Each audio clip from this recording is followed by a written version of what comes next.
CNN host Don Lemon, he had an awkward moment with a guest this week who asked about whether the Crown should pay reparations for slavery. Well, royal commentator Hilary Fordwich gave him an answer he probably wasn't expecting.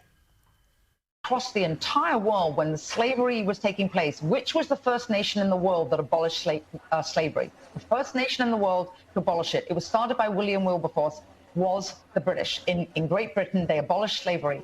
2,000 naval men died on the high seas trying to stop slavery. Why? Because the African kings were rounding up their own people. They had them on cages waiting in the beaches. No one was running into Africa to get them. And I think you're totally right. If reparations need to be paid, we need to go right back to the beginning of that supply chain and say who was rounding up their own people and having them handcuffed in cages.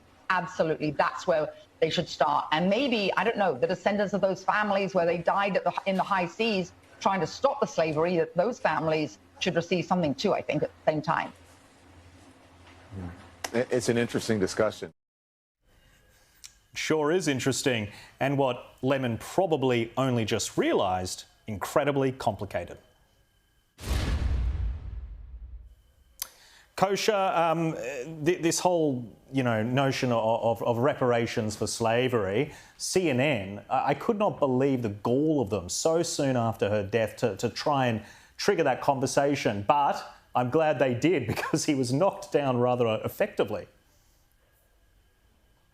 Yeah, this one was very interesting to watch, Jack. And, this debate has been in the forefront in the last 10 days in the wake of the Queen's death. And there have been other publications, Atlantic, the New York Times, that have engaged in similar debates around reparations.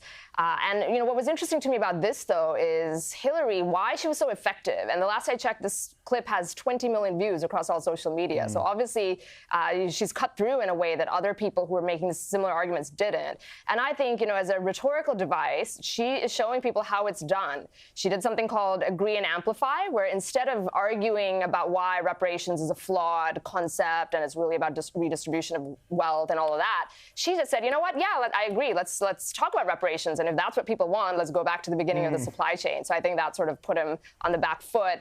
And, the other thing she did is she reset the frame where she said, when she talked about it, the role that other non-Caucasian, non-white people have played in the history of slavery from the beginning of time. So that, and then I think what wraps it up is finally sort of how it was received by Don and his, Don Lemon and his face, and that kind of said it all. And I think all of that put together is why this thing went viral. And, it's an exercise in how I think the other side should do it. Reset the frame, don't fall in their frame, and agree and amplify, and you might actually get some cut through.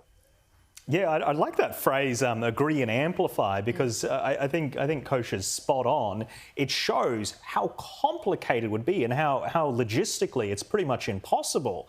And it also shows that it's far more complex. History is not this black and white, this person did wrong, this person did good. There's a grey area, and it's hard to actually make these sweeping judgments about financially who should benefit all these years later. Absolutely, and really disarming. It was really effective. And that face, like Kosher said, was unbelievable. Can we get it like wallpapered around Sky News somewhere? Because that there was just beautiful. But you're absolutely right. And that's because history is temporal. It's not like we take one slice of time and that is exactly how everyone stands and that's exactly how everything was. Things have changed so much and over thousands of years. Slavery is not some new phenomena. Invasion is not some new phenomenon.